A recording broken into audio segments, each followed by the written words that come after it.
Looking for a chill escape in northern Thailand with hot springs, underground rivers, and amazing food? Welcome to Pai. Pai is a wonderful small town in northern Thailand, just a few hours from Chiang Mai. You can book a car or share a van, but if you want a private ride, I recommend using apps like Grab. It's usually cheaper than going through an agency. We kicked off the trip the way we usually do, by renting bikes and exploring the town. Pai is full of cute little cafes and shops. It's easy to spend an afternoon just wandering around. Eventually, we made our way to the night market for dinner and drinks. The next morning, we decided to bike to the hot springs. On the way there, we saw people getting ready for tipsy tubing. When you float down the river and stop at bars along the way, we did that in Laos, but lately, we're trying to be more mindful about drinking, so we skipped it this time around.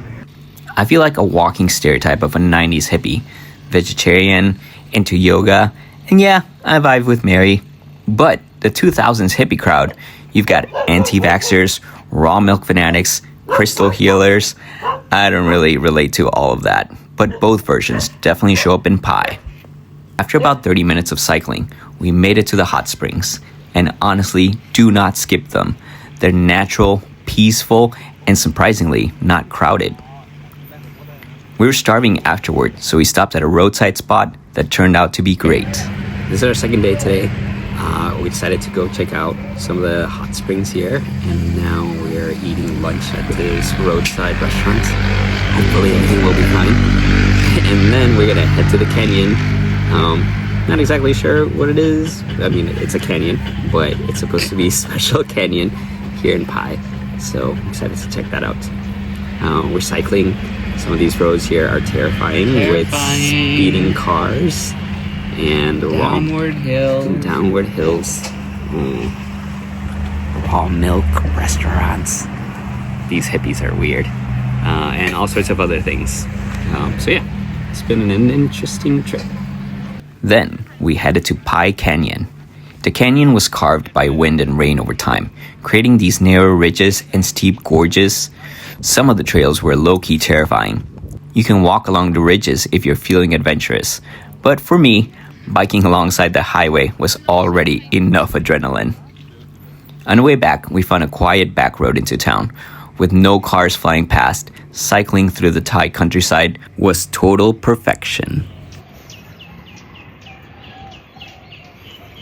We had dinner again at the night market. I found this amazing vegetarian dish called Pag Jog. It's local to the nearby hill tribes. It's made of mostly bananas and mushrooms. I know, it sounds weird, but with the right spices, it's magic. I'm still thinking about it. The next day, we visited Tham Lod Caves, which stretch over 1.5 kilometers and include 3 main chambers: Column Cave, Doll Cave, and Coffin Cave.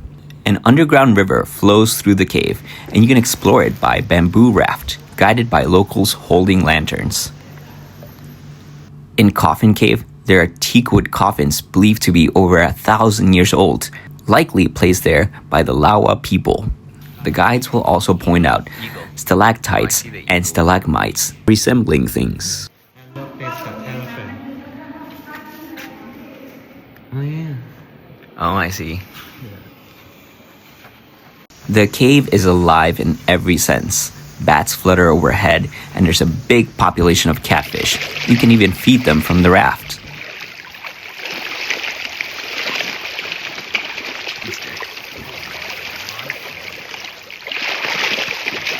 The tour ends at a beautiful sunset lookout called Two Huts Pai. They serve food and drinks, and even have art supplies if you feel like painting the view. That night, we hit the night market again. Look at these shoes and these bags. Oh my god. Oh my god. Look at these bags, Linda. On these tank tops. My goodness.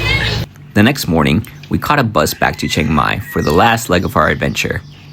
If you enjoyed this video, hit like and subscribe. It really helps. Catch us next time as we explore the stunning temples of Chiang Rai. Thanks so much for watching. This is Eduardo Culbeaux.